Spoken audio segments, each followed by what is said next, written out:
नमस्कार। आज हम कक्षा 12वीं का अध्याय 7 समाकलन आरंभ करेंगे। समाकलन फलनों के आलेख से घिरे क्षेत्र को परिभाषित एवं इन क्षेत्र का क्षेत्रफल परिकलन करने की समस्याओं से प्रेरित है। हमारे पास यदि f डैश का अस्तित्व है तो स्वाभाविक प्रश्न उठता है कि क्या हम फलन f को ज्ञात कर सकते हैं। उन सभी फलनों जिनसे एक फलन जो कि अवकलज प्राप्त हो रहा है उन्हें प्रति अवकलज यानी पूर्वक कहते हैं। वह सूत्र जिनसे यह सभी प्रति अवकलज प्राप्त होते हैं वह अनिश्चित समाकलन कहलाते हैं और इनका प्रक्रम समाकलन करना कहलाता है। इस अध्याय में हम दोनों रूप अनिश्चित एवं निश्चित समाकलन पढ़ेंगे। तो आज हम इस सत्र में समाकलन को अवकलन के व्युत्क्रम प्रक्रम के रूप में देखेंगे। निरीक्षण विधि का उपयोग करते हुए फलनों का प्रति अवकलज ज्ञात करना देखेंगे।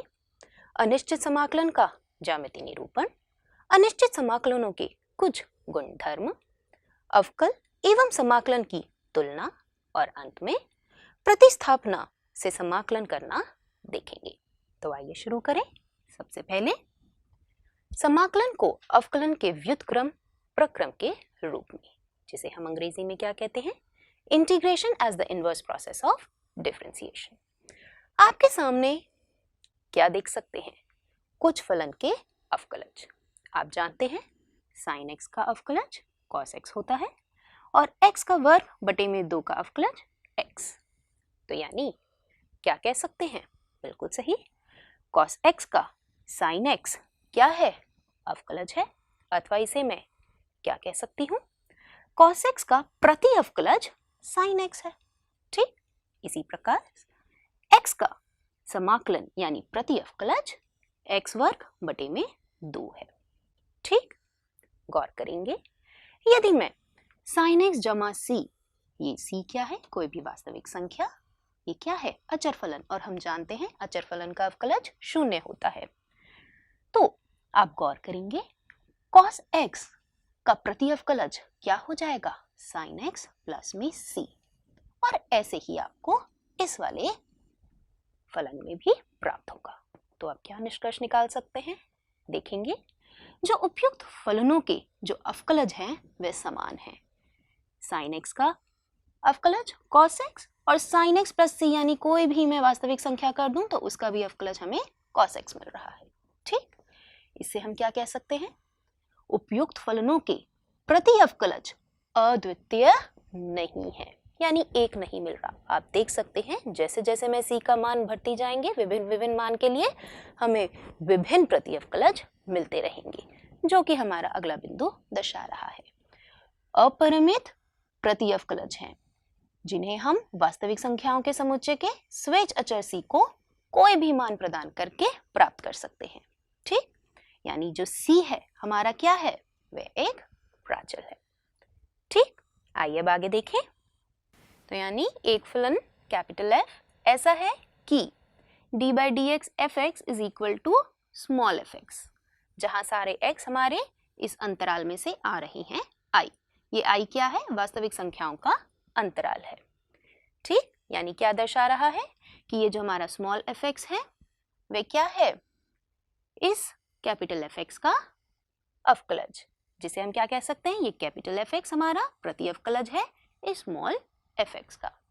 ठीक, तो प्रत्येक स्वेच्छ अचर c के लिए भी हमें क्या प्राप्त हो रहा है, d by dx capital fx plus में c बराबर में स्मॉल fx, जहां x हमारा अंतराल i में से आ रहा है। तो इस प्रकार हमें क्या मिल रहा है, fx प्लस में c, ये सारे फलन ये क्या दर्शा रहे हैं, प्रति अवकलज किसके, स्मॉल f के, प्रति अवकलज के परिवार को दर्शा रही हैं। देख सकते हैं प्रति अवकलज के परिवार को व्यक्त कर रही हैं, जहां ये c क्या है, कोई भी वास्तविक संख्या। ठीक, आइए अब इस टिप्पणी पे गौर करें। समान अवकलज वाले फलनों में एक अचर का अंतर होता है और इसका संकेतन यानी हम नोटेशन कैसे दिखाते हैं, दिया हुआ है कि dy बटे में dx बराबर में fx है। तो यानी हमें क्या ज्ञात करना है, ये y क्या हुआ, y हमारा प्रति अवकलज हुआ fx का। तो हम इसे किस प्रकार दिखाएंगे, यानी इसका प्रतीक क्या होगा, y बराबर में समाकलन, ये देखेंगे ये हमारा प्रतीक है समाकलन का, तो fx का समाकलन किया, इस प्रकार हम इसे लिखते हैं। ठीक, आइए अब आगे देखिए, यहाँ पे आपके पास कुछ प्रतीक, पद और वाक्यांश है और उनका मतलब भी है। इस तालिका में आप सबसे पहले देखेंगे, ये हमारा संकेतन सबसे पहले मैंने आपको बताया था, इसका मतलब क्या है। यहाँ पे हमारा फलन f है, तो फलन का x के सापेक्ष में समाकलन, यानी हम इस फलन को x के जो सापेक्ष है समाकलन कर रहे हैं। ठीक, अब यहाँ देखेंगे ये समाकलन में fx यानी ये फलन क्या दर्शा रहा है जिसका हम समाकलन निकाल रहे हैं, तो उसे हम समाकल्य कहते हैं। ठीक, अब देखेंगे ये x स्वाभाविक है, ये क्या कहलाएगा, समाकलन का चर। समाकलन करना, जिसका हम समाकलन निकालना चाहते हैं, तो समाकलन ज्ञात करना। f का समाकलन वह क्या है, f का समाकलन यानी किसका हमने समाकलन करना है, तो क्या ज्ञात करना है, हमें प्रति अवकलज ज्ञात करना है। तो एक फलन कैपिटल F जिसके लिए f डैश x किसके बराबर हो, f x के। ठीक, अगला बिंदु देखेंगे, समाकलन संक्रिया यानी समाकलन ज्ञात करने का प्रक्रम, प्रक्रम यानी प्रोसेस। ठीक, समाकलन का अचर देखी है हमने, अचर यानी c, कोई भी वास्तविक संख्या जिसे अचर फलन कहते हैं, जो हमने c देखा था परिवार में, यानी हमारा जो क्या कहलाता है, समाकलन का अचर। ठीक, आइए अब आगे देखें। अब हम देखेंगे कुछ प्रश्न। इस प्रश्न में हमें बोला गया है निरीक्षण विधि का उपयोग करते हुए निम्नलिखित जो फलनों का प्रति अवकलज ज्ञात करें। तो सबसे पहला आप फलन देखेंगे cos 2x। ठीक, अब इस 2x फलन को हमें क्या सोचना है, हम ऐसे फलन को खोजना है वह चाहते हैं जिसका अवकलज क्या हो, cos 2x। बिल्कुल, यदि हमारे पास ये fx है तो हमें ऐसा क्या ढूंढना है, फलन ढूंढना है जिसका अवकलज क्या हो, fx हो, यही कहना चाह रहे हैं हम।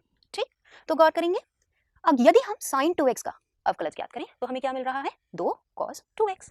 ठीक, अब देखेंगे ये तो हमें नहीं मिला, अगर हम इसे 1/2 से क्या कर दें, गुणा कर दें, तो क्या मिल रहा है, cos 2x बराबर में 1/2 d/dx sin 2x, जो कि बराबर है d/dx 1/2 sin 2x। ठीक, तो यानी आपको मिल गया, क्या मिल गया, प्रति अवकलज किसका, cos 2x का। तो cos 2x का प्रति अवकलज 1/2 sin 2x है। ठीक, इसी प्रकार आइए दूसरे प्रश्न को देखें, b पार्ट, यानी 1/x का हमें क्या ज्ञात करना है, प्रति अवकलज, जहां हमारा x क्या है, शून्यतर है, यानी शून्य संख्या नहीं ले रहा। अब हम जानते हैं यदि हम log x का अवकलज ज्ञात करें तो वह क्या होता है, 1/x, जहां हमारा x क्या हो, शून्य से बड़ा हो। इसी प्रकार यदि हमारा x शून्य से छोटा होता है तो log -x का भी हमारा जो अवकलज होता है वह क्या मिल जाता है, 1/-x और गुणा में -1। तो आप गौर करेंगे कि d/dx अगर log का निरपेक्ष मान निकालें यानी निरपेक्ष x देखें तो उसका अवकलज कितना आ रहा है, 1/x, जहां x हमारा शून्यतर है, तो हमें अवकलज किसका प्राप्त हुआ, log mod x। तो हमें 1/x का प्रति अवकलज ज्ञात हो गया। देख सकते हैं 1/x का समाकलन यानी इसका प्रति अवकलज कितना है, log mod x। ध्यान रखेंगे ये log mod x हमारा क्या है, प्रति अवकलज के परिवार का एक वक्र दर्शा रहा है। ठीक, आइए अब आगे देखते हैं कुछ प्रमाणिक सूत्र जिन्हें हम सीधा इस्तेमाल करेंगे। आपने कई क्या करे हैं, फलनों के अवकलज देखे हैं, जैसे कि x की घात n जमा 1 में n जमा 1, इसका अवकलज x की घात n, x का अवकलज 1, sin x का अवकलज cos x minus cos x का अवकलज sin x। इसी प्रकार आप क्या निकाल सकते हैं, ये सारे x की घात n, 1, cos x, sin x क्या पता है आपको, इनके प्रति अवकलज, यानी अगर हम इनका समाकलन करें तो, जो कि आप यहाँ देख सकते हैं। x की घात n का समाकलन करने पर हमें क्या मिलेगा, x की घात n+1 में n+1 जमा में c। ठीक, 1 का समाकलन यानी उसका प्रति अवकलज क्या मिलेगा, x जमा में c, cos x का प्रति अवकलज sin x जमा में c, sin x का प्रति अवकलज माइनस cos x जमा में c। और इसी प्रकार आपको पूरी सूची आपके सामने है, जैसे कि आप इस दूसरी सूची में भी देख सकते हैं। गौर करेंगे इस वाले सूत्र में हम जानते हैं माइनस cot प्रतिलोम x, यदि अगर हम इसका अवकलज याद करते हैं तो हमें क्या मिलता है, 1/1 जमा x का वर्ग। तो यानी 1/1 जमा x के वर्ग का प्रति अवकलज, या फिर जब हम इसे समाकलन निकालें इसका तो हमें क्या मिलेगा, माइनस cot प्रतिलोम x जमा में c। ठीक, आइए अब आगे देखते हैं। ध्यान देंगे प्रयोग में हम प्राय उस अंतराल का जिक्र नहीं कर रहे, अभी तक हमने किसी भी अंतराल का जिक्र नहीं किया जिसमें विभिन्न फलन परिभाषित हैं।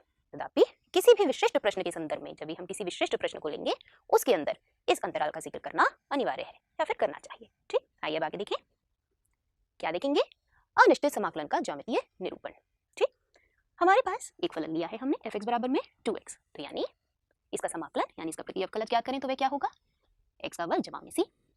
और गौर करेंगे y बराबर x का वर्ग जमा में c, ये समाकलनों के एक परिवार को निरूपित कर रहा है, देखा था हमने। और ये क्या दर्शा रहा है, प्रत्येक समाकलन एक परवलय को निरूपित करता है जिसका अक्ष y अक्ष के अनुदिश है। ये परवलय हमारे दर्शा रहे हैं, कैसे दर्शा रहे हैं, जैसे जैसे हम c का मान डालेंगे वैसे वैसे हमें एक अलग परवलय मिलेगा।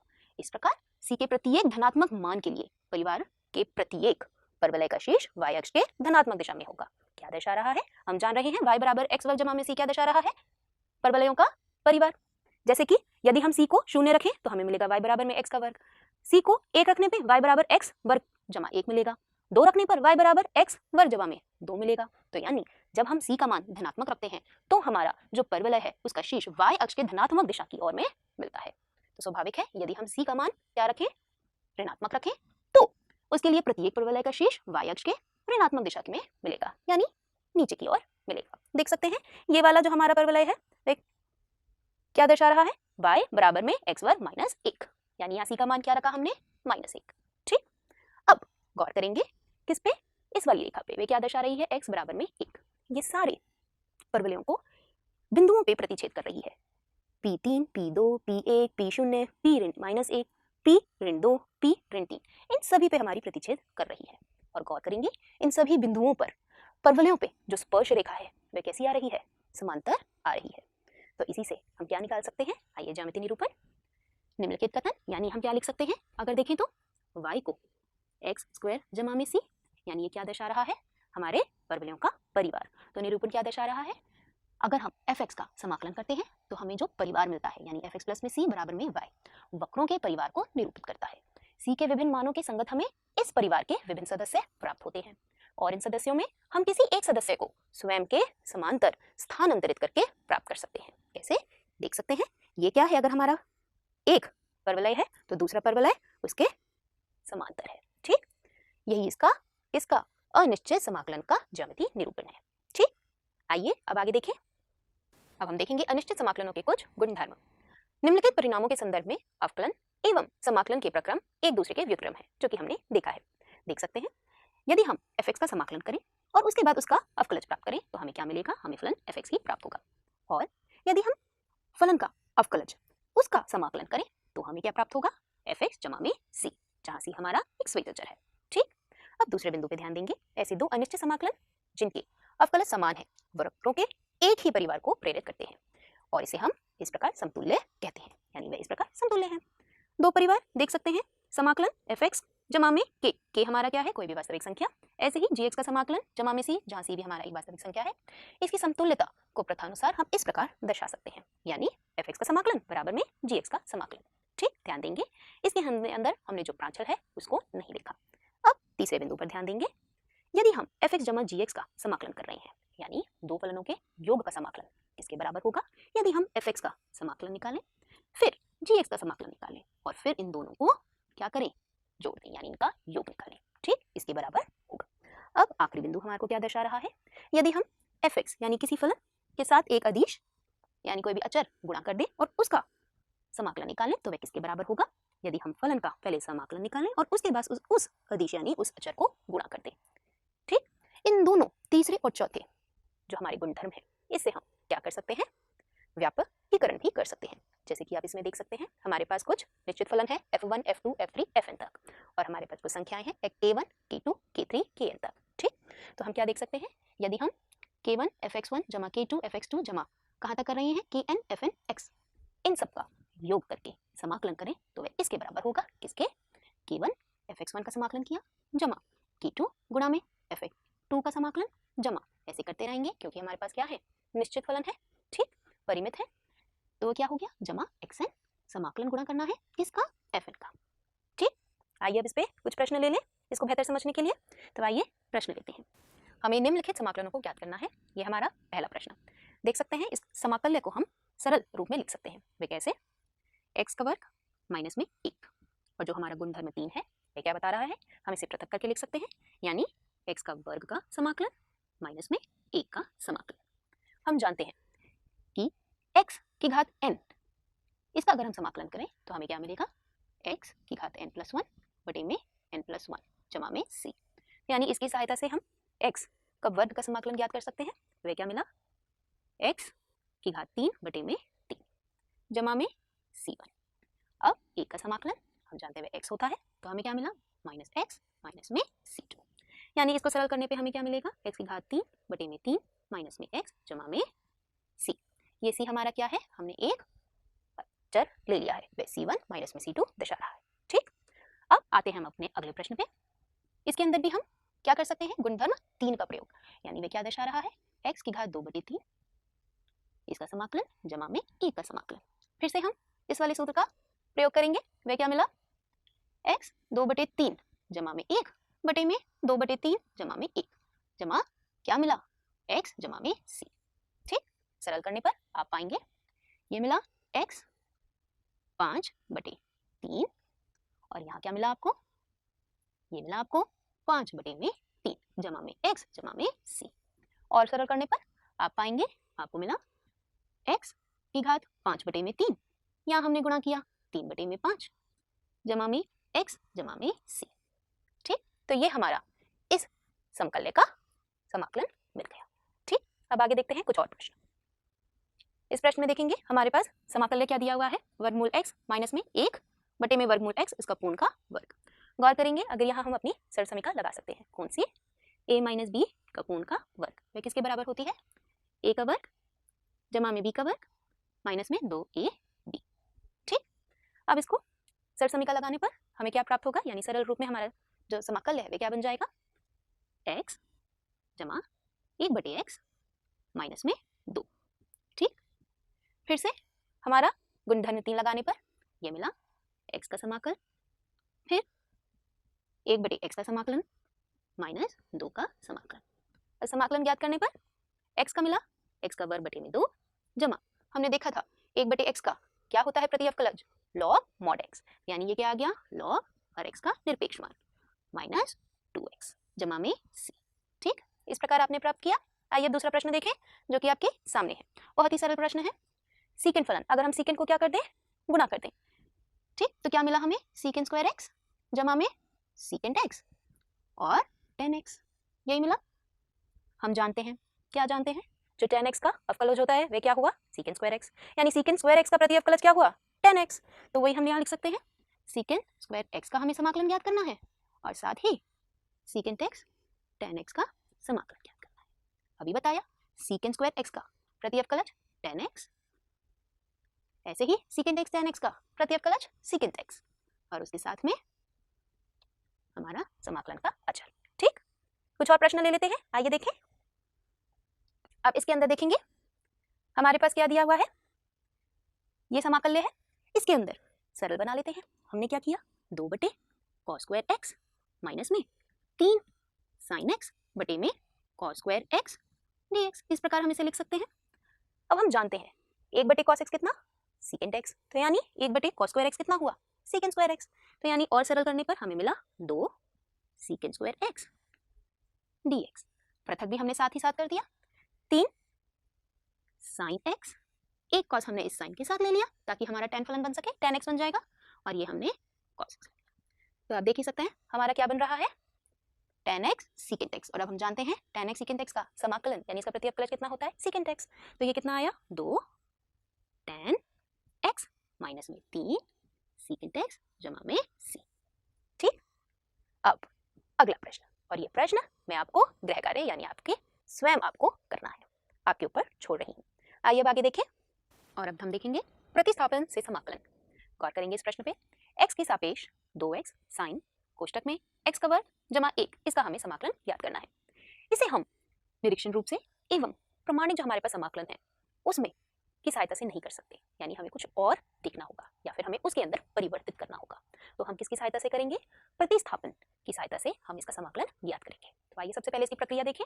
प्रक्रिया में इस पहले बिंदु पे गौर करेंगे, स्वतंत्र चर x को t में परिवर्तन करने के लिए x बराबर gt यानी g फलन जो कि t चर में है प्रतिस्थापित करते हुए दिए गए जो हमारा समाकलन है इसको अन्य रूप में परिवर्तन किया जा सकता है। ये हमारा क्या दिया हुआ है, i बराबर fx का समाकलन, यहाँ हमने x किसके बराबर रखा, gt, दोनों पक्षों का t के सापेक्ष अवकलन करने पर dx बटे में dt बराबर में g डैश t मिला।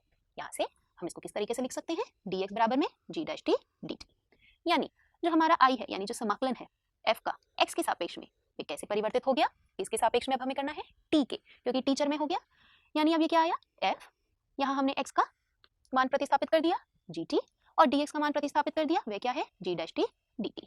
ठीक, इस प्रकार हम इसे हल करेंगे। इस आखिरी बिंदु पर देखेंगे ये हमें क्या बता रहा है, प्रतिस्थापन से समाकलन के लिए यह चर परिवर्तन करने का सूत्र हमारे पास जो उपलब्ध है वह एक महत्वपूर्ण साधन है। कैसे महत्वपूर्ण है हम देखेंगे कि कैसे हमारा जो प्रश्न है वह सरल हो जाता है। अब देखेंगे, गौर करेंगे इस फलन के अंदर यदि हम x का वर्ग जमा a को t मान ले और दोनों पक्षों का अगर हम अवकलन करने पर अवकलज ज्ञात करें तो क्या मिलेगा 2x dx बराबर में dt। तो देखेंगे कि कैसे हमारा ये जो फलन है वह कैसे परिवर्तित हुआ, किस चर में, t चर में।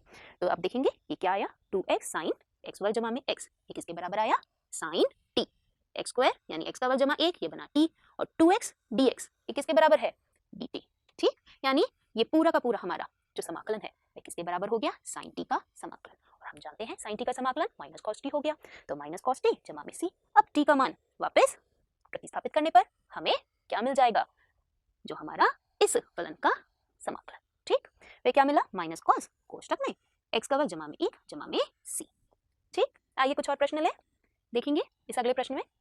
अब इसके अंदर हमें क्या दिया हुआ है, हमारा परिमेय फलन है जिसमें हमारा अंश क्या है e 2x घटा में e माइनस 2x और हर क्या दिया हुआ है e की घात 2x जमा में e की घात माइनस 2x। ठीक, यदि हम इस हर को पूरे को t मान लें तो ये क्या मिला माइनस 2x बराबर में t। अब दोनों का क्या करें, दोनों पक्षों का अवकलन करने पर हमें क्या मिलेगा e की घात 2x जमा में माइनस 2 e की पावर माइनस 2x। गौर करेंगे इसका अवकलज के साथ में 2b आएगा, क्यों, क्योंकि यहाँ क्या है 2x, तो इसका अवकलज कितना हुआ e की घात 2x का e की घात 2x गुणा में 2। ठीक, dx बराबर में dt। अब दो हम उभयनिष्ठ ले सकते हैं तो यानी क्या मिला e की घात 2x माइनस e की घात माइनस 2x dx बराबर में 1/2 dt। गौर करेंगे ये हमारा क्या दर्शा रहा है अंश, यानी प्रतिस्थापित ना कर देते हैं, प्रतिस्थापित करने पर मान हमें क्या मिला 1/t dx और ये हमारा अंश किसके बराबर 1/2 dt यानी 1/2 dt। ये कर सकते हैं। अब इसका हमें सरल है समाकलन आता है, वह किसके बराबर हुआ 1/2 log किसका निरपेक्ष मान t जमा में c। अब हल निकालना है यानी t का मान वापस डाल देते हैं, t किसके बराबर e की घात 2x जमा e की घात माइनस 2x, तो वापस डालने पर हमें ये कितना मिला 1/2 log e की घात 2x माइनस e की घात माइनस 2x जमा में c। ठीक, ये हमारा हल है। आइए दूसरा प्रश्न भी देखें। अब इस प्रश्न में हम सोचेंगे कि हम क्या माने, यानी किसको हम t माने, पर गौर करेंगे हमारा अभी क्या है, ये जो समाकल्य है सरल रूप में नहीं है, तो हम इसको परिवर्तित कर देते हैं। अगर हम इसको अंश को और हर को किससे cos x से गुणा कर दें तो क्या मिलेगा, यानी cos x से इस पूरे समाकल्य को गुणा और भाग कर दें तो ये मिला tan x का वर्गमूल बटे में sin x cos x गुणा में cos x बटे में cos x। ये कर सकते हैं। ठीक, अब ये cos x इसके साथ लें तो हमारा क्या बना 1/cos स्क्वायर x। अब ये क्या है tan x का वर्गमूल और इस sin x का cos x से लें तो हमारा हर में क्या मिल जाएगा tan x फलन। ठीक, यानी गौर करेंगे cos स्क्वायर x है तो हम इसे अंश में ले जाएं तो secant स्क्वायर x हो जाएगा और ये आया tan x का वर्गमूल हर में। ठीक, अब आप देख ही सकते हैं हम किसको t माने tan x को, tan x को t मानने पर अवकलज ज्ञात करने पर क्या मिलेगा secant स्क्वायर x dx बराबर में dt। तो यानी ये हमारा क्या बन जाएगा 1/वर्गमूल t dt। ठीक, हमने क्या माना tan x को t माना तो हमारा secant स्क्वायर x dx किसके बराबर हो गया dt के बराबर हो गया। ठीक, आइए अब इसका हल देखें। इसका समाकलन करने पर क्या मिलेगा, यहाँ पर देखेंगे क्या मिला 2 t का वर्गमूल जमा में c। t का मान कर दीजिए, क्या आया t का मान 2 tan x का वर्गमूल जमा में c और यही हमारा हल है। ठीक, आइए कुछ और प्रश्न ले। अगले प्रश्न में आप देखेंगे ये बहुत ही सरल है, इसका मैं आपको हिंट दे सकती हूँ और उसके बाद आप उसके खुद हल कर सकते हैं।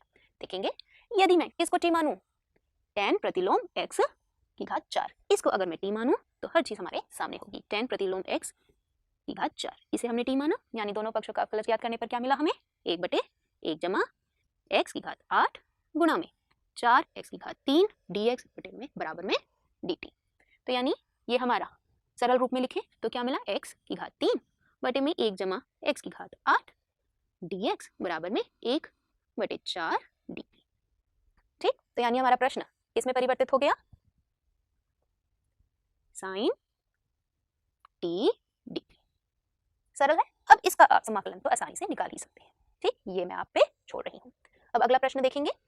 इसके अंदर देखेंगे हमने ऐसा प्रश्न पहले भी किया है जिसके अंदर हमने हर को t माना। ठीक, तो हमारा अंश और dx बराबर में dt मिला, पर क्या यहाँ हर को t मानने पे हमारा प्रश्न हल होगा, नहीं। अब क्या माने हम इसके अंदर, गौर करेंगे, यदि हम अंश और हर को दोनों को EX से भाग कर दें तो ये हमारा जो समाकल्य है वह सरल रूप में आ जाएगा। कैसे देखेंगे, e की घात 2x बटे में EX माइनस 1 बटे EX। ठीक, यही हमने किया। अब देखेंगे कैसे सरल हुआ ये हमारा बन गया प्रश्न EX माइनस e की घात माइनस x अपॉन में हर क्या बना EX जमा में e की क्या है घात माइनस x। गौर करेंगे यह हमारा जमा का साइन है। ठीक, अब हमारा प्रश्न जो है वह सरल होगा और वह उसी तरह होगा जैसे हमने पहले किया था। गौर करेंगे, यदि अगर हम हर को t मान लें तो जो हमारा अंश है dx किसके बराबर मिलेगा dt के। ठीक, तो यानी क्या करना है EX जमा e माइनस x से हमने माना t। ठीक, तो हमारा जो प्रश्न है वह कैसे हो गया सरल, किसमें परिवर्तित हो गया 1 बटे t dt। और इसका हल जानते हैं वह क्या हुआ log mod t प्लस में c और फिर आपको t का मान डालना है। ठीक, यहाँ तक छोड़ रहे हैं, इसके बाद आपको करना है। ठीक, आइए अब आगे देखते हैं। इस सत्र में हमने क्या किया, सारांश में समाकलन अवकलन का व्युत्क्रम प्रक्रम है ये हमने देखा। इसके बाद हमने समाकलन का ज्यामितीय निरूपण देखा। हमने अनिश्चित समाकलन के कुछ गुणधर्म भी देखे जो कि आपके सामने है। साथ ही हमने कुछ प्रमाणिक समाकलन देखे जिसकी सूची हमने बताई भी थी और आपके सामने आप देख भी सकते हैं। साथ ही हमने एक और प्रक्रिया देखी समाकलन निकालने की, वे क्या है प्रतिस्थापन द्वारा समाकलन निकालना। इसके ऊपर भी कुछ प्रमाणिक आपके जो समाकलन है उसकी सूची दी हुई है, इनको हम अगले सत्र में पढ़ेंगे।